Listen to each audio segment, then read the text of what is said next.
Hello everyone, good morning. स्वागत है आप सभी का ऑनलाइन स्टडी में। आज हम आपके लिए लेकर आए हैं बिहार एसआई प्रीलिम्स का प्रैक्टिस सेट 19, जिसमें आपको कुल 100 क्वेश्चंस देखने को मिलेंगे और बिल्कुल ये बीपीएससी के पैटर्न पे सारे क्वेश्चंस को अरेंज किया गया। इसका पीडीएफ इस नीचे दिए गए डिस्क्रिप्शन लिंक या फिर आप हमारे टेलीग्राम ग्रुप से भी डाउनलोड कर सकते हैं। अगर आपने बाकी के सेट्स को नहीं दिया है तो जा करके ज़रूर दें, क्योंकि सारे क्वेश्चंस बिल्कुल एग्जाम्स के ओरिएंटेड है, तो आपको बिल्कुल एग्जाम्स वाली फीलिंग आएगी। तो चलिए इस वीडियो को हम शुरू करते हैं। देखिए, इस वीडियो का फर्स्ट क्वेश्चन ये बनता है कि न्याय दर्शन के प्रचारित किया था। न्याय दर्शन को प्रचारित किसने किया था?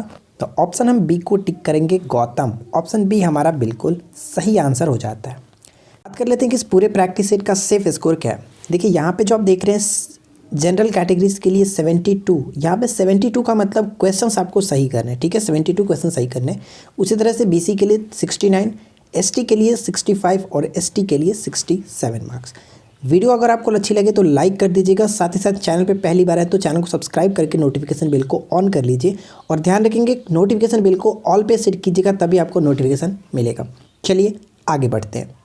क्वेश्चन नंबर सेकंड कह रहा है कि दाब बढ़ने से किसी द्रव का क्वथनांक पर क्या प्रभाव पड़ता है। दाब बढ़ाने से किसी द्रव का क्वथनांक जो होता है वो भी बढ़ जाता है, यानी हम ध्यान रखेंगे कि दाब घटाने से जो द्रव का क्वथनांक होगा वो घट जाएगा, दाब बढ़ाने से बढ़ जाएगा। तो ये चीज़ बहुत ज़्यादा इंपॉर्टेंट है, आपको याद रखना है।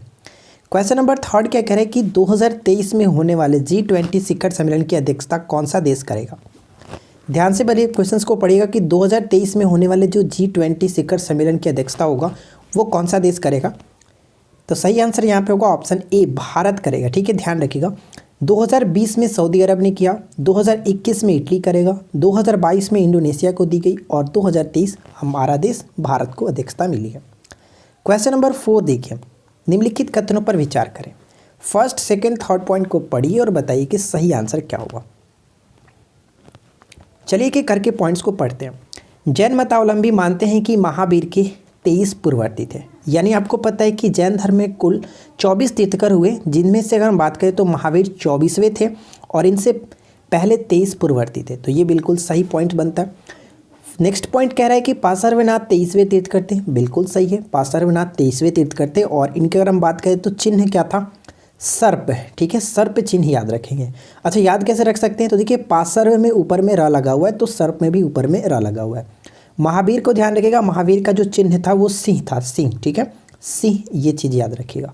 चलिए उसी तरह से थर्ड पॉइंट क्या कह रहा है कि महावीर के निकटतम उत्तरवर्ती ऋषभ ही थे। तो ये पॉइंट गलत हो जाता है, क्योंकि ऋषभ जो थे वो संस्थापक के रूप में माने जाते हैं। क्लियर? तो यहाँ पे हमारा कह सकते हैं कि ऑप्शन थर्ड बिल्कुल गलत हो जाता है। फर्स्ट और सेकेंड पॉइंट सही है, इसलिए ऑप्शन ए को टिक करेंगे। केवल और केवल 1 और 2 सही कथन यहाँ पे हो जाता है। क्वेश्चन नंबर 5 दिया गया कि दुनिया का सबसे तेज सुपर कंप्यूटर होने का खिताब फुकांकू को मिला है। यह फुकांकू सुपर कंप्यूटर किस देश का है? फुकांकू जो है वो किस देश का सुपर कंप्यूटर है जिसे दुनिया का सबसे तेज सुपर कंप्यूटर होने का खिताब मिला है? जापान। ऑप्शन डी को टिक करेंगे। नेक्स्ट क्वेश्चन कह रहा है कि भारत के किस स्थल की खुदाई से लौह धातु के प्रचलन के प्राचीनतम प्रमाण मिले? तो यहाँ पे सही आंसर होगा अतरंजी खेड़ा। अतरंजी खेड़ा कहाँ पे पड़ता है? उत्तर प्रदेश में स्थित है। ठीक है, उत्तर प्रदेश। नेक्स्ट क्वेश्चन, निम्न में से कौन सा मेटेलॉइड्स के गुणों के संबंध में सही है? मेटेलॉइड्स के गुणों के संबंध में सही कथन यहाँ पे जो दिए गए, बताइए क्या सही होगा। तो यहाँ पे उपयुक्त सभी बिल्कुल सही हो जाता है। वे भंगुर होते हैं, वे बिजली के सुचालक होते हैं, वे चमकदार होते हैं। ये तीनों पॉइंट्स बिल्कुल सही है मेटेलॉइड्स के संबंध में।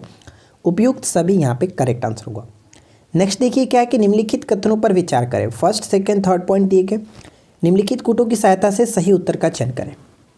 तीनों पॉइंट्स को पढ़ करके बताइए कौन सा यहाँ पे पॉइंट सही होगा। चलिए एक एक करके सारे पॉइंट्स को क्लियर करते हैं। पहला पॉइंट कह रहा है कि भारत में सबसे विशाल तांबे का भंडार झारखंड में अवस्थित है, जो कि ये बिल्कुल गलत है, क्योंकि तांबे का जो सर्वाधिक हम बात करें कि भारत में विशाल भंडार, वो हमारा राजस्थान के खेतड़ी जिले से निकाला जाता है तांबे का। ठीक है। सेकेंड पॉइंट कह रहा है कि भारत में सबसे विशाल यूरेनियम का भंडार आंध्र प्रदेश में इस राज्य में स्थित है। बिल्कुल सही है। उसी तरह से विशाल बॉक्साइट का भंडार उड़ीसा के राज्य में अवस्थित है। तो ये दोनों पॉइंट सही हो जाता है। 2 और 3 करेक्ट। ऑप्शन हम बी को टिक करेंगे। 2 और 3 बिल्कुल सही आंसर हो जाता है। क्वेश्चन नंबर 9 कह रहा है कि निम्न में से कौन सा युग्म सुमेलित नहीं है? अच्छे से पढ़ करके बताइए कि कौन सुमेलित नहीं है। तो तो यहाँ पे हमारा करेक्ट आंसर क्या होगा, ऑप्शन डी को टिक करेंगे, कुरु प्रदेश हिमाचल प्रदेश। ये पॉइंट गलत है, क्योंकि कुरु प्रदेश जो था वो वर्तमान हम कह सकते हैं कि वर्तमान में जो दिल्ली है, मेरठ है और हरियाणा के कुछ क्षेत्र इसके अंतर्गत आते थे, और कुरु प्रदेश की राजधानी जो थी वो इंद्रप्रस्थ होती थी। क्वेश्चन नंबर 10 कह रहा है कि भारत और विश्व का पहला योग विश्वविद्यालय एस व्यासा कहाँ स्थित है। एस व्यासा का फुल फॉर्म पढ़ सकते हैं कि स्वामी विवेकानंद योगा अनुसंधान संस्थान, जिसको एस व्यासा कहा जाता है, और ये भारत और विश्व का सबसे पहला योग विश्वविद्यालय था, बेंगलुरु में स्थित है। ऑप्शन सी को टिक करेंगे। देखिए नेक्स्ट क्वेश्चन कह रहा है कि माया संधू किस देश की पहली महिला राष्ट्रपति बनी है। तो यहाँ पे हमारा करेक्ट आंसर होगा ऑप्शन बी, यानी कि मालडोवा। ऑप्शन बी को टिक करेंगे। मालडोवा, देखिए जो यहाँ पे हम पढ़ सकते हैं कि माया संधू मालडोवा देश की पहली महिला राष्ट्रपति बनी है। मालडोवा यूरोप का एक देश है और इसकी राजधानी जो होती है किसिनो होती है। ये पॉइंट इंपॉर्टेंट होगा, ध्यान रखिएगा। चलिए अगला क्वेश्चन कह रहा है कि किस फिल्म अभिनेत्री को हाल ही में भारत रत्न डॉक्टर अंबेडकर अवार्ड 2020 से सम्मानित किया गया। तो ये अवार्ड हाल ही में मिला है ऋचा चड्ढा को। ऑप्शन ए सही आंसर है। नेक्स्ट क्वेश्चन है कि निम्न में से कौन सा कार्य निर्वाचन आयोग का नहीं है। निर्वाचन आयोग का कार्य इनमें से कौन सा नहीं है। तो किसी संसद सदस्य की मान्यता अपने विचार से रद्द करना, ये निर्वाचन आयोग का कार्य नहीं है। अगला क्वेश्चन बनता है कि सर आयरकुट निम्नलिखित में से किससे संबंध थे। सर आयरकुट का संबंध निम्नलिखित में से किससे। तो यहाँ पे करेक्ट आंसर हो जाता है ऑप्शन डी, वांडीवास। ठीक है, वांडीवास का युद्ध से संबंधित होगा। और वांडीवास का युद्ध हुआ कब था, तो ये भी याद रखना है, 22 जनवरी। ठीक है, मैं आपको कई बार बता चुका हूँ, 22 जनवरी 1760 में हुआ था। ब्रिटिश और अंग्रेजों के बीच ये हुआ था। अच्छा अगला क्वेश्चन देखिए क्या है। नेक्स्ट क्वेश्चन ये कह रहा है कि मदन मोहन मालवीय को महामना की पदवी किसने दी थी। देखिए जो भी क्वेश्चंस यहाँ पे मैं आपके साथ शेयर कर रहा हूँ वो बहुत ज़्यादा चुनिंदा क्वेश्चन है, तो आप बिल्कुल भी हल्के में ना लें, सारे क्वेश्चंस को अच्छे से ध्यान में रखिएगा। मदन मोहन मालवीय को महामना की उपाधि किसने दी थी, पदवी किसने दी थी। तो महात्मा गांधी जी ने दी थी। ए को टिक करेंगे। ठीक है, अगला क्वेश्चन देखिए, निम्नलिखित में से कौन राष्ट्रीय आपदा प्रबंधन प्राधिकरण के प्रमुख हैं। राष्ट्रीय आपदा प्रबंधन प्राधिकरण के प्रमुख यहाँ पे अगर हम बात करें तो सही आंसर हो जाता है ऑप्शन सी, प्रधानमंत्री। ऑप्शन सी को टिक करेंगे। क्वेश्चन नंबर 17, केंद्र और राज्यों के बीच होने वाले विवादों का निर्णय करने की भारत के उच्चतम न्यायालय की शक्ति आती है किसके अंतर्गत। तो ये जो आता है कह सकते हैं इसके मूल अधिकारिता के अंतर्गत आता है। सी सही होगा। नेक्स्ट वन देखिए क्या है कि जनसांख्यिकी संक्रमण के सिद्धांत में भारत को कहाँ रखा जाता है, कहाँ रखा जा सकता है। जनसांख्यिकी संक्रमण के सिद्धांत में भारत को कहाँ रखा जा सकता है। ऑप्शन बी को टिक करेंगे, दूसरा चरण यानी उच्च जन्म दर व गिरती मृत्यु दर में। ऑप्शन बी सही होगा। नेक्स्ट वन कह रहा है कि निम्नलिखित में से कौन सी गैर संवैधानिक संस्था है। गैर संवैधानिक का मतलब ये होता है कि उसका जिक्र संविधान में नहीं होता है। ठीक है, तो आपको पता होगा कि योजना आयोग का संविधान में कोई जिक्र नहीं है। योजना आयोग जो कि वर्तमान में हम नीति आयोग के रूप में जानते हैं, और योजना आयोग का गठन कब हुआ था नीचे कमेंट्स करके बताएगा। जो भी लोग वीडियो को देख रहे हैं, नीति आयोग नहीं, मैं आपको योजना आयोग से पूछ रहा हूँ, योजना आयोग का गठन कब हुआ था नीचे कमेंट करके बताइएगा। फिलहाल देखिए नेक्स्ट क्वेश्चन क्या है कि निम्नलिखित में से कौन सी पंचवर्षीय योजना महालनोबिस मॉडल पर आधारित है। महालनोबिस मॉडल पर आधारित था कौन सी पंचवर्षीय योजना। तो द्वितीय पंचवर्षीय योजना। ऑप्शन हम बी को टिक करेंगे, जिसमें भारी उद्योगों का रणनीति इसमें तैयार किया गया था और काफ़ी भारी उद्योगों की स्थापना भी इसी पंचवर्षीय योजना में की भी गई थी। निम्नलिखित में से कौन प्रोटोजोआ के कारण होने वाली एक बीमारी है। प्रोटोजोआ के कारण होने वाली बीमारी अगर हम देखें तो यहाँ पे सही आंसर क्या होगा। ऑप्शन सी को टिक करेंगे, कालाजार जो होता है वो प्रोटोजोआ से होने वाला एक बीमारी है। क्वेश्चन नंबर 22, जनसंख्या घनत्व और आर्थिक समृद्धि एक दूसरे से क्या है बताइए। तो यहाँ पे हमारा राइट आंसर हो जाता है ऑप्शन बी, एक दूसरे से संबंध है। ठीक है, जनसंख्या घनत्व और आर्थिक समृद्धि एक दूसरे से संबंध है। क्वेश्चन नंबर 23 कह रहा है कि मृदुला सिन्हा जिनका हाल ही में निधन हो गया वह किस राज्य की पूर्व राज्यपाल थी। मृदुला सिन्हा जिनका हाल ही में निधन हो गया वह किस राज्य की पूर्व राज्यपाल थी। तो यहाँ पे सही आंसर होगा गोवा। ठीक है, ऑप्शन बी को टिक करेंगे। और पूछ ले कि वर्तमान में गोवा के राज्यपाल कौन है, तो भगत सिंह कोश्यारी, याद रखिएगा भगत सिंह कोश्यारी। नेक्स्ट प्रश्न बनता है कि निम्नलिखित कथनों पर विचार कीजिए। फर्स्ट और सेकंड पॉइंट को पढ़िए और बताइए कि सही आंसर क्या होगा? देखिए पहला पॉइंट कह रहा है कि एशिया का पहला सौर ऊर्जा संचालित कपड़ा मिल गुजरात राज्य के परभड़ी जिले में स्थापित किया जाएगा। ठीक है, स्थापित किया जाएगा। सेकेंड पॉइंट कह रहा है कि परभड़ी का प्रमुख कपास उत्पादन जिला है। तो यहाँ पे हमारा सही आंसर क्या होना चाहिए, कौन सा कथन सही है? तो देखिए मैं आपको बता दूं कि ये पॉइंट जो कहा जा रहा है कि एशिया का पहला सौर ऊर्जा संचालित कपड़ा मिल, ये महाराष्ट्र राज्य के परभड़ी जिले में स्थापित किया, यानी कि जो परभड़ी जो जिला आप यहाँ पे देख रहे हैं ये महाराष्ट्र का जिला है। तो पहला पॉइंट तो गलत हो जाता है। सेकंड पॉइंट बिल्कुल सही है कि परभड़ी जो जिला है वो प्रमुख कपास उत्पादक जिला है। सेकंड पॉइंट में कोई दिक्कत नहीं, इसलिए ऑप्शन बी को टिक करेंगे। यहाँ पे राइट आंसर होगा ऑप्शन बी। नेक्स्ट प्रश्न कह रहा है कि आइंस्टीन के E बराबर mc² समीकरण में C का तात्पर्य क्या है? E बराबर mc² समीकरण में C का तात्पर्य क्या है? तो C का तात्पर्य होता है प्रकाश के वेग से। ठीक है, C बराबर प्रकाश का वेग होता है, ऑप्शन बी सही होगा। नेक्स्ट क्वेश्चंस के निम्नलिखित कथनों पर विचार कीजिए। फर्स्ट, सेकंड, थर्ड पॉइंट, यहाँ पे 4 पॉइंट्स दिए गए, इनको पढ़िए और बताइए कि क्या यहाँ पे सही आंसर होना चाहिए। चलिए पहला पॉइंट देखते हैं क्या है कि आँख के रेटिना पर वस्तु का प्रतिबिंब काल्पनिक और सीधा बनता है, जो कि ये बिल्कुल गलत है। क्यों? क्योंकि जो वस्तु का प्रतिबिंब बनता है रेटिना पर वो वास्तविक और उल्टा बनता है। ठीक है, वास्तविक और उल्टा बनता है, इसलिए ये गलत हो जाता है। सेकेंड पॉइंट कह रहा है कि निकट दृष्टि दोष के उपचार के लिए उत्तल लेंस, जो कि ये पॉइंट भी गलत है क्योंकि निकट दृष्टि दोष के लिए अवतल लेंस का प्रयोग, जबकि दूर दृष्टि दोष के उपचार के लिए हम लोग उत्तल लेंस का प्रयोग करते हैं। ये दोनों पॉइंट्स गलत है। ऑप्शन डी को टिक करेंगे, दोनों ही कथन असत्य है। ठीक है, चलिए नेक्स्ट देखिए क्या है। पुरातात्विक स्थल जो यहाँ पे है, पुरातात्विक स्थल संघोल स्थित है किस राज्य में? पुरातात्विक स्थल संघोल जो है स्थित है पंजाब में। सी को टिक करेंगे, पंजाब में। अगला प्रश्न कह रहा है कि सरदेशमुखी की वसूली शिवाजी इस आधार पर करते थे कि वे महाराष्ट्र के पुस्तौनी सरदेशमुखी यानी कि प्रधान मुखिया है। सरदेशमुखी राजस्व का कितना प्रतिशत होता है? तो सरदेशमुखी राजस्व का 10% होता था, ऑप्शन ए सही होगा। नेक्स्ट क्वेश्चन क्या कह रहे हैं कि किस संगठन ने quick reaction surface to air missile, ध्यान रखिएगा पूछा जा सकता है इसका फुल फॉर्म QRSAM, QRSAM का फुल फॉर्म क्या होता है? तो quick reaction surface to air missile विकसित की है, जिसे हाल ही में खबरों में देखा गया था। तो ये जो मिसाइल विकसित की गई है DRDO के द्वारा विकसित की गई है, ऑप्शन ए सही आंसर हो जाता है। अगला प्रश्न क्या कह रहा है कि अमीर खुसरो के संदर्भ में निम्नलिखित में से कौन सा कथन सही है? बताइए कि अमीर खुसरो के संबंध में कौन सा कथन यहाँ पे सही होगा। देखिए अगर हम यहाँ पे राइट आंसर की बात करें तो सबसे पहला पॉइंट कह रहा है कि यह फिरोज शाह तुगलक के समकालीन थे, जो कि ये बिल्कुल गलत है। सेकेंड पॉइंट कह रहा है कि उन्हें कव्वाली और उर्दू साहित्य का जनक के रूप में जाना जाता है, ये पॉइंट बिल्कुल सही, इसलिए ऑप्शन हम यहाँ पे केवल और केवल 2 को टिक करेंगे। साथ ही साथ इनसे जुड़ी कुछ पॉइंट्स मैंने यहाँ पे नोट डाउन किया है, आप इसको पढ़ सकते हैं। फिरोज शाह तुगलक ने देखिए 1351 से 1388 के दौरान शासन किया था, जबकि अमीर खुसरो का जो समय था वो 1253 से लेकर के 1325 तक, यानी इनके समय में ये तो थे ही नहीं। ठीक है, तो यहाँ पे हम कह सकते हैं कि ये हमारा जो कि पॉइंट गलत है। क्लियर? तो आगे देखिए क्या कि एक सूफी संगीतकार और कवि थे, और उन्होंने मुख्यतः फारसी में कविताएं लिखी थी। उन्हें कव्वाली और उर्दू साहित्य के जनक के रूप में जाना जाता है, और भारत में गीत की गज़ल शैली भी पेश की थी। तो ये कुछ पॉइंट्स थी जो कि आपको याद रखनी है। अगला प्रश्न ये कह रहा है कि भारत में योजना अवकाश हुआ था।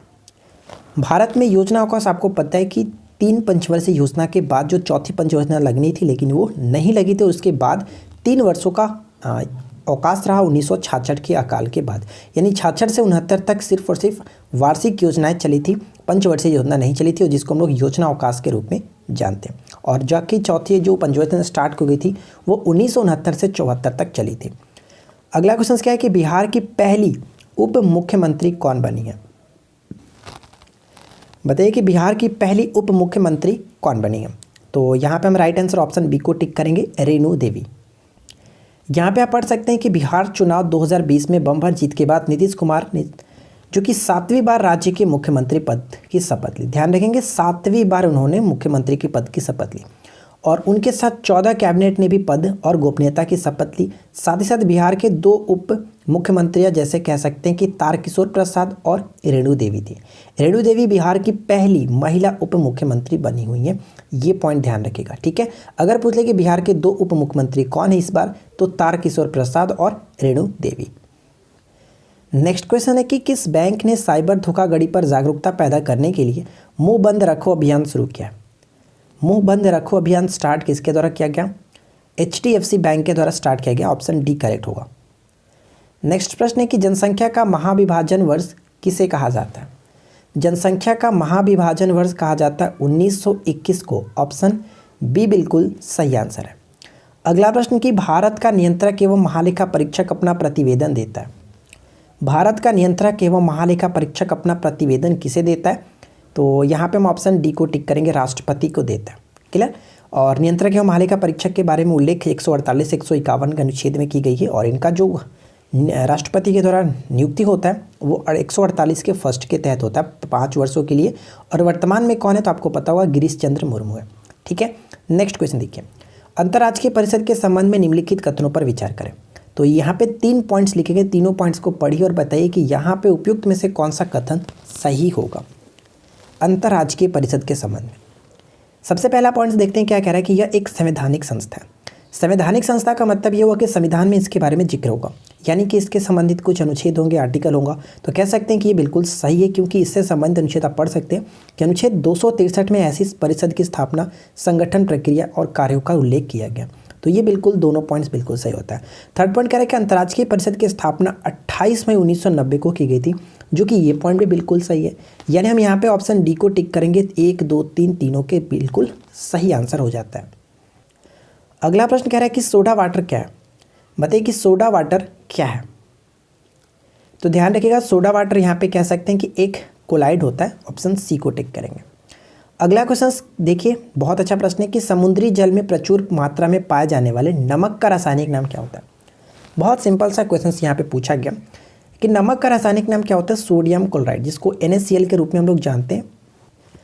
नेक्स्ट वन है कि सामंत शब्द को अक्सर भारत के मध्ययुगीन इतिहास में किसके संदर्भ में देखा जाता है? सामंत जो शब्द है वो बड़े जमींदारों के लिए देखा जाता था। ऑप्शन ए सही होगा। सूची 1 को सूची 2 के साथ सुमेलित करना है। ठीक है। तो यहाँ पे आपको मैच क्या करना है कि संविधान का अनुच्छेद और उनसे संबंधित विषय के साथ मैच करना है। तो बताइए कौन किसके साथ सही तरीके से मैच होगा? तो देखिए, अनुच्छेद 40 की बात करें तो ग्राम पंचायतों का गठन, जो कि बहुत ज़्यादा VVI प्रश्न है। अक्सर ये डायरेक्ट पूछा जाता है कि ग्राम पंचायतों के गठन से संबंधित कौन सा अनुच्छेद है? तो अनुच्छेद 40। और अनुच्छेद 41 की बात करें तो काम करने का अधिकार, ये भी सही है। और आर्टिकल 44 समान नागरिक संहिता, ये भी सही है। और अनुच्छेद 48 कृषि एवं पशुपालन का गठन, यानी जहाँ पे जो भी दिया गया वो बिल्कुल सही तरीके से मैच करके लिखा गया। ऑप्शन ए को टिक करेंगे। क्लियर। बहुत इंपॉर्टेंट क्वेश्चन बन जाता है। नेक्स्ट प्रश्न ये दिया गया कि जंगली हाथियों को बचाने के लिए किस राज्य में एंटी इलेक्ट्रोक्यूशन सेल का गठन किया गया? एंटी इलेक्ट्रोक्यूशन सेल का गठन किस राज्य के सरकार के द्वारा किया गया जंगली हाथियों को बचाने के लिए? तो ऑप्शन सी को टिक करेंगे, पश्चिम बंगाल के द्वारा। ध्यान रखेंगे, पश्चिम बंगाल से रिलेटेड मैंने आपको ऑलरेडी 2-3 पॉइंट्स कई बार बता चुका हूँ। जैसे पथश्री योजना हाल ही में यहाँ पे स्टार्ट किया गया था, सड़कों की जो कि मरम्मत के लिए पथश्री योजना। और साथ ही साथ मैंने आपको एक चीज़ और बताया था कि पश्चिम बंगाल में हाल ही में मेजर हाट पुल का नाम चेंज करके नेताजी पुल को रखा गया। ठीक है, ये चीज़ भी ध्यान रखेंगे। अगला प्रश्न देखिए क्या है कि विश्व के एकमात्र सफ़ेद जिराफ पर GPS टैग लगाया गया, ये किस देश में है? इसको GPS टैग इसलिए लगाया गया जिसके इसको अवैध जो शिकारी होते हैं इनका हत्या ना कर पाए, इस वजह से इनको ट्रैक करने के लिए GPS लगाया गया। और ये एकमात्र सफ़ेद जिराफ है केन्या में। ऑप्शन बी को टिक करेंगे। नेक्स्ट पॉइंट बनता है कि किसने प्रतिनिधि पद का सृजन किया जो पद क्रम में पेशवा से भी ऊपर था? यानी आपको पता है कि शिवाजी के जो अष्टप्रधान थे उसमें सबसे टॉप पे था पेशवा। ठीक है, जो कि प्रधानमंत्री होते थे। लेकिन पेशवा से भी टॉप एक पद बनाया गया जो कि प्रतिनिधि पद का सृजन किया गया था, किसके द्वारा? और वो था राजा राम के द्वारा। ऑप्शन बी यहाँ पे करेक्ट होगा, राजा राम। अगला प्रश्न देखिए क्या है कि निम्नलिखित कथनों पर विचार करें। फर्स्ट और सेकेंड पॉइंट दिए गए, दोनों पॉइंट को पढ़िए और बताइए कि कौन से कथन यहाँ पे सही होंगे। चलिए हम एक एक करके देखते हैं। पहला पॉइंट कह रहा है कि तापमान में वृद्धि के साथ ध्वनि की गति बढ़ती है। क्या ये सही है? तो मैं आपको बता दूं कि ये पॉइंट बिल्कुल सही है कि तापमान में वृद्धि के साथ ध्वनि की गति जो कि बढ़ती है, तापमान में कमी के साथ ध्वनि की गति कमी होती है। ठीक है, लेकिन ध्यान रखिएगा दाब पर कोई प्रभाव नहीं पड़ता है, ध्वनि का दाब पर कोई प्रभाव नहीं पड़ता है। ठीक है। सेकेंड पॉइंट कह रहा है कि माध्यम में तापमान की वृद्धि के साथ प्रकाश की गति घटती है। ये पॉइंट गलत है, क्योंकि माध्यम में तापमान की वृद्धि के साथ प्रकाश की गति पर कोई भी प्रभाव नहीं पड़ता है, इसलिए ये पॉइंट यहाँ पे गलत हो जाता है। तो हम यहाँ पे केवल और केवल ऑप्शन ए को टिक करेंगे जो कि सही है। अगला क्वेश्चन देखिए, लोलक के कलावधि के संबंध में विचार कीजिए। लोलक का जो कलावधि होता है इसके संबंध में विचार कीजिए। तो जो लोलक होता है ये सिर्फ और सिर्फ इसके लंबाई पर निर्भर करता है। ऑप्शन हम यहाँ पे बी को टिक करेंगे, ठीक है। ऑप्शन बी बिल्कुल सही आंसर हो जाता है। अगला प्रश्न, मानव शरीर रचना के संदर्भ में एंटीबॉडीज होते हैं। मानव शरीर रचना के संदर्भ में एंटीबॉडीज होते हैं। एंटीबॉडीज कह सकते हैं कि प्रोटीन्स होते हैं। ऑप्शन बी सही होगा। नेक्स्ट प्रश्न ये बनता है कि थ्रोम्बोसिस निम्नलिखित में से क्या है। बताइए कि थ्रोम्बोसिस निम्नलिखित में से क्या है। ऑप्शन सी को टिक करेंगे, रक्त को समान रूप से बहने से रोकना। यानी कहने का मतलब ये हुआ कि रक्त का जो थक्का बनाने में मदद करता है वो थ्रोम्बोसिस ही होता है। अगला क्वेश्चन कह रहा है कि कोई भी पदार्थ जो स्वयं को परिवर्तित किए बिन रासायनिक अभिक्रिया की दर को प्रभावित करने में समर्थ हो उसे क्या कहा जाता है। तो उसे हम लोग क्या कहते हैं, उत्प्रेरक, जिसको इंग्लिश में कैटलिस्ट कहते हैं। और ये क्या करता है कि रासायनिक अभिक्रिया की दर को बढ़ाता घटाता है, लेकिन स्वयं में कोई भी परिवर्तन नहीं करता है। छंदोगय उपनिषद का संबंध किस वेद शाखा से है। छंदोगय उपनिषद का संबंध किस वेद शाखा से, तो सामवेद, ठीक है। भारतीय संगीत का जनक के रूप में जाना जाता है सामवेद, और ये तीसरा वेद था, ठीक है ना। अगला क्वेश्चन, निम्नलिखित 4 राजाओं में से किन दो की वर्धमान महावीर और गौतम बुद्ध के साथ मैत्रीपूर्ण संबंध थे। महावीर के साथ भी और साथ ही साथ गौतम बुद्ध के साथ भी मैत्रीपूर्ण संबंध थे। तो यहाँ पे ऑप्शन सी को टिक करेंगे, 1 और 4। मगध का बिंबिसार और मगध का अजातशत्रु, इन दोनों का जो कि दोनों महावीर और गौतम बुद्ध के साथ मैत्रीपूर्ण संबंध थे। नेक्स्ट क्वेश्चन की तिनसुकिया, जहां ऑल इंडिया ने प्राकृतिक गैस की खोज की है, किस राज्य में स्थित है। तिनसुकिया बताइए, हाल ही में चर्चा में था। तो ये पड़ता है असम में। ऑप्शन डी को टिक करेंगे, असम में। नेक्स्ट क्वेश्चन बनता है कि तुंगभद्रा पुष्करम त्यौहार किस राज्य में शुरू है। कोरोना वायरस के माहौल में भी तुंगभद्रा पुष्करम त्यौहार जो कि हाल ही में ये स्टार्ट किया गया, किस राज्य में, तो ऑप्शन सी आंध्र प्रदेश में, ठीक है। सी को टिक करेंगे। अगला क्वेश्चन देखिए, चारण आहार श्रृंखला में आधार तल में जीव होते हैं। चारण आहार श्रृंखला के आधार तल में जीव होते हैं। अगर आप इकोलॉजी यानी कि पारिस्थितिकी को काफ़ी अच्छे तरीके से पढ़ना चाहते हैं, इन्वायरमेंट को पूरे अच्छे तरीके से, तो मैंने अपने इस चैनल पे काफ़ी अच्छी वीडियो अपलोड कर रखी है। आप जा कर के वहाँ पे पढ़ सकते हैं। करीब 6 से 7 वीडियो आपको मिल जाएगी, जिसमें आपको काफ़ी अच्छी नॉलेज मिल जाएगी इकोलॉजी से, ठीक है। तो यहाँ पे हमारा सही आंसर क्या होगा कि चारण आहार श्रृंखला में आधार तल में जो जीव होते हैं वो क्या होते हैं, तो ऑप्शन हम ए को टिक करेंगे। ध्यान रखिएगा, उत्पादक। और मैं आपको कई बार बता चुका हूँ कि इन्वायरमेंट यानी कि पारिस्थितिकी में उत्पादक का मतलब होता है हरे पेड़ पौधे, ठीक है। हरे पेड़ पौधे उत्पादक, उसके बाद प्राथमिक उपभोक्ता होते हैं, उसके बाद द्वितीय उपभोक्ता होते हैं। ये सभी चीज़ें आप जान सकते हैं, हमारे जाके उस क्लास को देख सकते हैं। नेक्स्ट क्वेश्चन कह रहा है कि सल्फ्यूरिक एसिड के साथ मिश्रित होने पर लिटमस विलयन का रंग कैसा होगा। देखिए, इसको आप थोड़ा सा अच्छे से समझिएगा। देखिए, यहाँ पे कहने का मतलब कि एसिड के साथ मिश्रित होने पर जो लिटमस विलयन का रंग होगा कैसा होगा। तो मैंने आपको एक छोटा सा तरीका कई बार बता चुका हूँ, अनिल। अनिल का मतलब ये हुआ कि अम्ल जो होता है वो क्या करता है कि नीले लिटमस को लाल में कन्वर्ट करता है। तो यहाँ पे एसिड की बात की जा रही है, अम्ल के साथ मिश्रित करने पर जो नीला लिटमस होगा वो लाल में कन्वर्ट होगा। यानी सही आंसर यहाँ पे क्या होगा कि लिटमस विलयन का रंग जो होगा वो लाल हो जाएगा। ऑप्शन यहाँ पे बी बिल्कुल सही आंसर हो जाता है। नेक्स्ट क्वेश्चन देखिए, क्या निम्नलिखित धातुओं पर विचार कीजिए, यूरेनियम, रेडियम और प्लूटोनियम उपरोक्त में से कौन से नाभिकीय शस्त्र बनाने के लिए प्रयोग में लाए जाते हैं। नाभिकीय शस्त्र बनाने के लिए प्रयोग में लाए जाते हैं और वो कौन कौन है, तो यूरेनियम के साथ साथ प्लूटोनियम, यानी 1 और 3 यहाँ पे करेक्ट होगा। ऑप्शन बी को टिक करेंगे। अगला क्वेश्चन देखिए, 2 भिन्न समुदायों के बीच संक्रांति क्षेत्र कहलाता है। 2 भिन्न समुदायों के बीच संक्रांति क्षेत्र को हम लोग इकोटोन कहते हैं। ऑप्शन डी सही होगा। नेक्स्ट प्रश्न कह रहा है कि विघटनाभिक पदार्थों द्वारा कौन सी विद्युत चुंबकीय विकिरण उत्सर्जित होती है। तो देखिए, विघटनाभिक पदार्थ जो होते हैं वो तीनों प्रकार के चुंबकीय को रिलीज करते हैं, यानी अल्फा, बीटा, गामा। यानी ऑप्शन हम यहाँ पे ए को टिक करेंगे, क्योंकि अल्फा, बीटा और गामा को भी रिलीज करते हैं। तो फिलहाल यहाँ पे गामा दी गई है, इसलिए हम ऑप्शन ए को टिक कर सकते हैं। नेक्स्ट क्वेश्चन क्या कह रहा है कि निम्नलिखित में से किसने चलचित्र प्रक्षेपित्र का आविष्कार किया। यानी चलचित्र कहने का मतलब सिंपल सी भाषा में आप समझिए कि टीवी का आविष्कार किसने किया था। तो टीवी का आविष्कार किसने किया था? जेएल बेयर्ड, ऑप्शन सी को टिक करेंगे। अगला क्वेश्चन की खरीफ फसल के संदर्भ में निम्नलिखित कथनों पर विचार करें और सही विकल्प का चुनाव करें। तो यहाँ पे 2 पॉइंट दिए गए, दोनों पॉइंट्स को पढ़ करके बताइए कि खरीफ फसल के संबंध में कौन सही है। तो देखिए खरीफ फसल की बुआई यहाँ पे दी जा रही है अक्टूबर नवंबर में की जाती है, जो कि ये बिल्कुल गलत है। मैंने आपको क्या एक तरीका बताया था, जे नदी आप याद रखो। जे नदी यानी कि खरीफ फसल की बुआई जो होती है जून जुलाई में होती है, जबकि नवंबर दिसंबर में इसकी कटाई की जाती है। बात समझ में आ गई? तो ये पॉइंट हमारा गलत हो जाता है। जबकि अक्टूबर नवंबर हम इसको याद किए थे ओनमा, ठीक है। ओनमा मैंने आपको एक ट्रिक बताया था।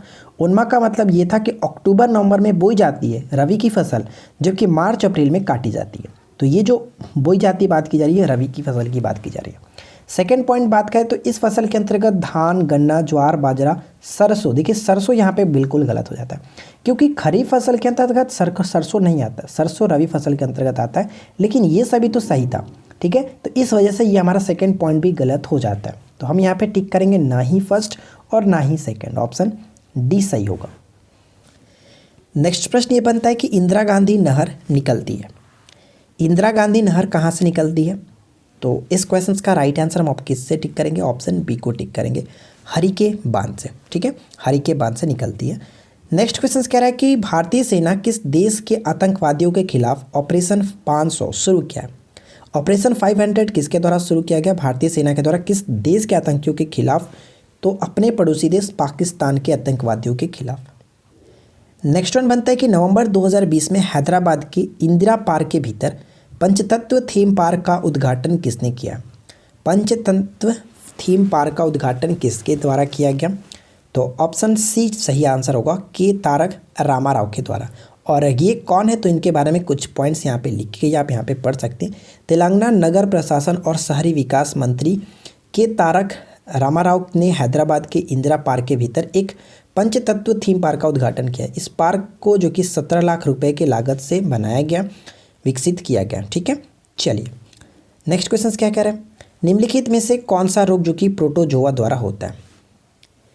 तो देखिए यहाँ पे अगर हम बात करें प्रोटोजोआ से कौन कौन से रोग होता है, तो सिर्फ और सिर्फ मलेरिया जो होता है वो प्रोटोजोआ से होने वाला रोग है। जबकि डेंगू की बात करें तो ये वायरस से होता है और कॉलरा जो कि जीवाणु से होता है। नेक्स्ट क्वेश्चन क्या है? अगला प्रश्न बनता है कि किस तत्व को रासायनिक विज्ञान में अवारा तत्व की संज्ञा दी गई है? अवारा तत्व की संज्ञा किसे दी गई है? हाइड्रोजन, डी को टिक करेंगे। नेक्स्ट वन ये बनता है कि निम्नलिखित मगध राजवंशों को कालानुक्रम के अनुसार व्यवस्थित कीजिए। कालक्रमानुसार अगर हम व्यवस्थित करेंगे तो यहाँ पे हमारा सही आंसर क्या होगा? तो आपको पता है कि सबसे पहले जो था हर्यक वंश था, ठीक है। हर्यक वंश के बाद हम अगर देखें तो शिशुनाग वंश था, यानी हम यहाँ पे शिशुनाग वंश के बाद अगर हम देखें तो क्या था? शिशुनाग वंश, उसके बाद नंद वंश। तो यहाँ पे हमारा क्या होगा? हर्यक वंश के बाद शिशुनाग तो यहाँ पे नहीं दिया, नंद वंश दिया गया, यानी 4-1। तो 4-1 कहाँ मिल रहा है? ऑप्शन बी मिल रहा है। तो ध्यान रखिएगा, हर्यक वंश, शिशुनाग वंश, उसके बाद नंद वंश, उसके बाद हमारा था मौर्य वंश, ठीक है, मौर्य वंश। तो इस तरह से हमारा करेक्ट आंसर होगा, ऑप्शन बी को टिक करेंगे।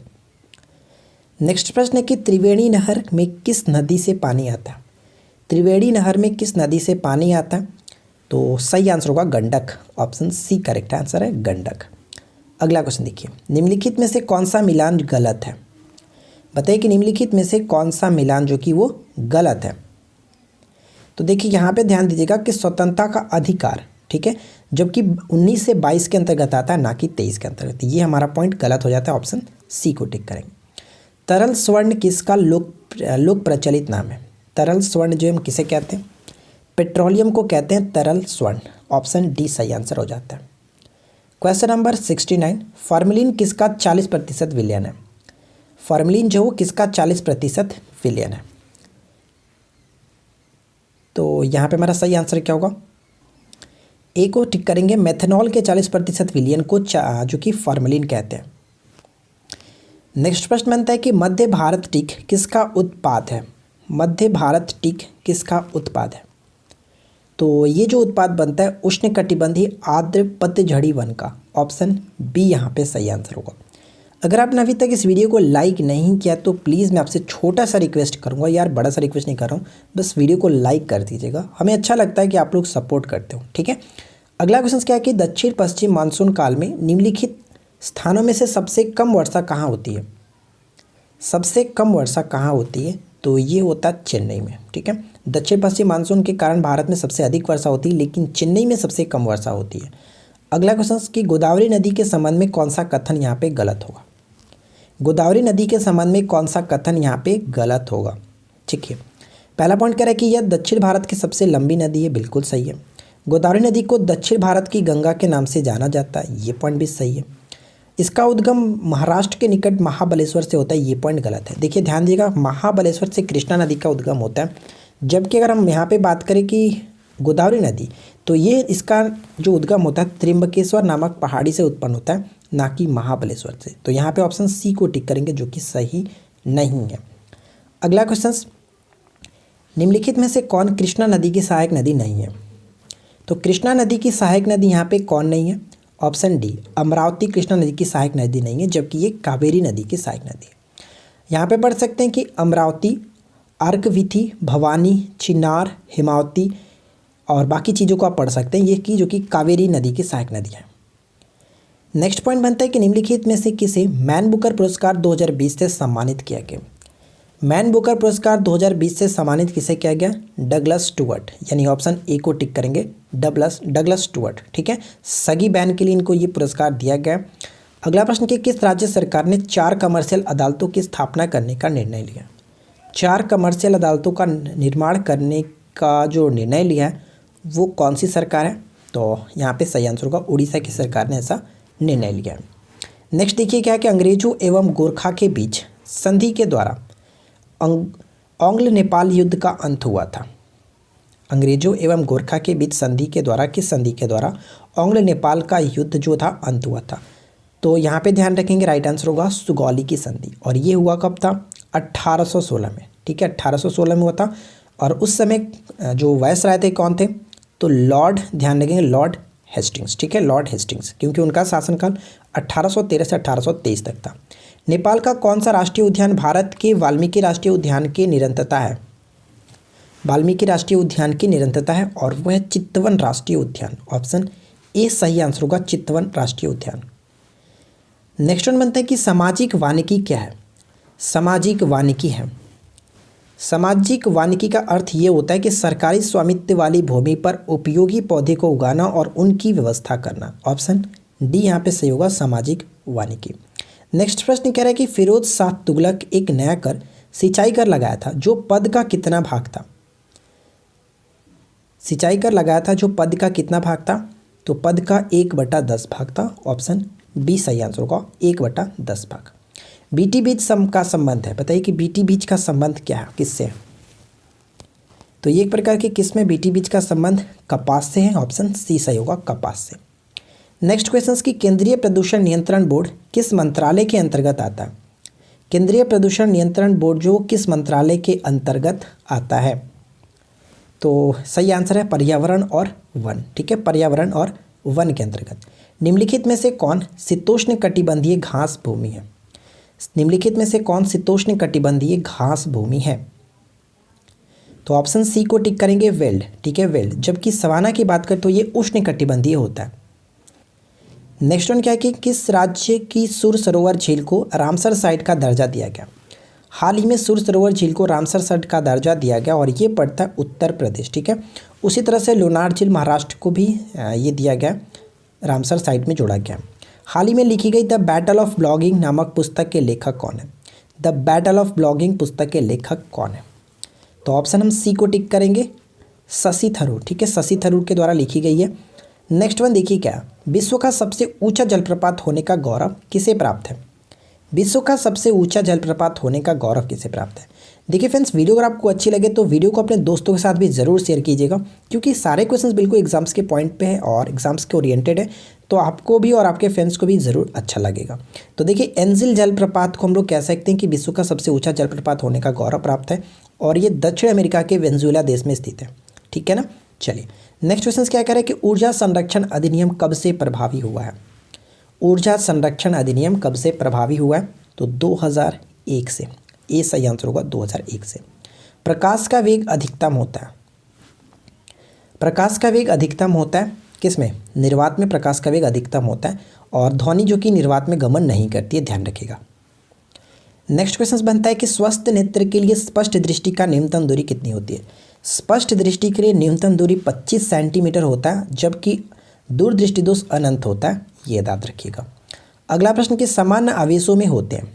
सामान्य आवेशों में होता है यानी कहने का मतलब अगर Q प्लस है और इधर भी Q प्लस है, दो आवेश समान है, तो ये इन दोनों के बीच जो कि प्रतिकर्षण होना, यानी कि ये इधर भागेगा और ये इधर भागेगा, प्रतिकर्षण होता है समान आवेश।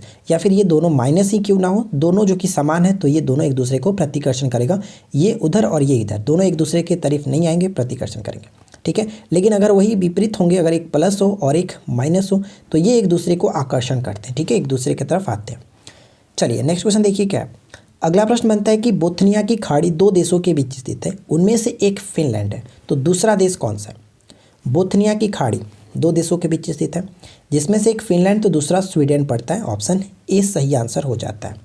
देखिए यहाँ पे कुछ पॉइंट्स लिखा गया कि बोथनिया की खाड़ी बाल्टिक सागर को सबसे उत्तरी भुजा है और यह फिनलैंड के पश्चिमी तट और स्वीडन के पूर्वी तट के बीच स्थित है, ठीक है। चलिए नेक्स्ट क्वेश्चन देखिए। एल्काइन का सामान्य सूत्र क्या होता है। एल्केन, एल्कीन और एल्काइन। एल्काइन जो होता है वो होता है CnH2n-2। ध्यान रखेंगे CnH2n-2। नेक्स्ट क्वेश्चन बनता है कि लौह चुंबकीय पदार्थों के भीतर परमाणुओं की असंख्य अति सूक्ष्म संरचनाओं को क्या कहा जाता है। इनको हम लोग किस नाम से जानते हैं, तो डोमेन कहते हैं। ऑप्शन सी को टिक करेंगे, डोमेन कहते हैं। अगला प्रश्न, जल में वायु का बुलबुला जिसकी भांति व्यवहार करेगा वह है, यानी जल में वायु का बुलबुला जो है वो अवतल लेंस की भांति व्यवहार करता है। डी को टिक करेंगे, अवतल लेंस की भांति।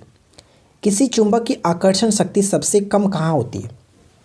अगर कोई चुंबक है, तो अगर ये मान लीजिए कि नॉर्थ पोल और ये इसका साउथ पोल है, तो इसकी आकर्षण शक्ति सबसे कम कहाँ पे होगी, तो सबसे कम जो होगा इसका मध्य में होगा, यानी कि बीच में इसका सबसे कम होता है। ऑप्शन बी सही आंसर है, ठीक है। आगे देखिए। ट्रांसफार्मर के क्रोड बनाने के लिए निम्नलिखित पदार्थों में से कौन सा अधिक उपयुक्त होता है। ट्रांसफार्मर के क्रोड बनाने के लिए सबसे अधिक जो उपयुक्त पदार्थ होता है वो है नर्म लोहा। ए को टिक करेंगे, नर्म लोहा। नेक्स्ट क्वेश्चन बनता है कि कैमरून और मेरिनो निम्नलिखित में से किसकी नस्ल है। कैमरून और मेरिनो निम्नलिखित में से किसकी नस्ल है, तो ये भेड़ की नस्ल है। ऑप्शन बी को टिक करेंगे। नेक्स्ट क्वेश्चन बनता है कि किस देश ने हाल ही में परमाणु क्षमता संपन्न क्रूज मिसाइल रैड-2 का सफल परीक्षण किया। रैड-2 का सफल परीक्षण किया है। साथ ही साथ मैं आपको बता दूं कि हाल ही में शाहीन-3 का सफल परीक्षण भी कर चुका है और ये है पाकिस्तान, ठीक है। पाकिस्तान बिल्कुल सही है, जो कि गजनवी का भी परीक्षण इसने किया था। अगला प्रश्न कि निम्नलिखित में से किस दिन भारत में तंबाकू विरोध दिवस के रूप में मनाया जाता है। तंबाकू विरोध दिवस के रूप में मनाया जाता है और वो है 31 मई, ठीक है, 31 मई। 7 अप्रैल को स्वास्थ्य दिवस, 11 मई को राष्ट्रीय प्रौद्योगिकी दिवस, 14 जून को जो कि रक्त दिवस के रूप में मनाया जाता है। नेक्स्ट क्वेश्चन की सुरभि आरोग्यशाला का उद्घाटन किस राज्य में किया गया। सुरभि आरोग्यशाला का उद्घाटन किस राज्य में किया गया, तो सही आंसर यहाँ पे होगा असम में किया गया। और बात कर लेते हैं कि सुरभि आरोग्यशाला है क्या। तो यहाँ पे आप पढ़ सकते हैं कि पूर्वोत्तर भारत में पहला गौ अस्पताल खुला है। ध्यान रखेंगे, गौ अस्पताल खुला है और ये असम के डिब्रूगढ़ में खुला है, जिसका नाम सुरभि आरोग्यशाला रखा गया है। तो इंपॉर्टेंट क्वेश्चन बन सकता है, डायरेक्ट भी पूछा सकता है कि भारत का पहला गौ अस्पताल कहाँ खुला है, यानी कि पूर्वोत्तर भारत का पहला गौ अस्पताल असम के डिब्रूगढ़ में खुला है, ठीक है। नेक्स्ट क्वेश्चन देखिए। अगला प्रश्न ये कह रहा है कि निम्नलिखित कथनों पर विचार करें। 2 पॉइंट्स दिए गए, फर्स्ट और सेकेंड, दोनों को पढ़ करके बताइए कि कौन सा कथन यहाँ पे सही आंसर होगा। भारत की सबसे लंबी पानी की टनल का निर्माण राजस्थान के बरन जिले में किया जा रहा है, जो कि बिल्कुल सही है। और इसकी लंबाई 8.2 किलोमीटर, ये भी सही है। यानी दोनों के दोनों पॉइंट सही है, इसलिए ऑप्शन सी को टिक करेंगे। 1 और 2 करेक्ट आंसर हो जाता है। तो देखिए फ्रेंड्स, यहाँ पे हम लोगों ने 100 क्वेश्चंस कंप्लीट किया और मुझे उम्मीद है कि आप लोग को सेट नंबर 19 ज़रूर अच्छा लगा होगा। वीडियो अच्छी लगी हो, क्वेश्चंस अच्छे लगे हो तो लाइक कीजिए, अपने दोस्तों के साथ अधिक से अधिक शेयर कीजिए और नीचे कमेंट करके बताइए कि आपकी स्कोरिंग क्या रही आउट ऑफ 100 से, ठीक है। मिलते हैं हम किसी और वीडियो में नेक्स्ट टॉपिक के साथ। Thanks for watching, keep learning, have a good day.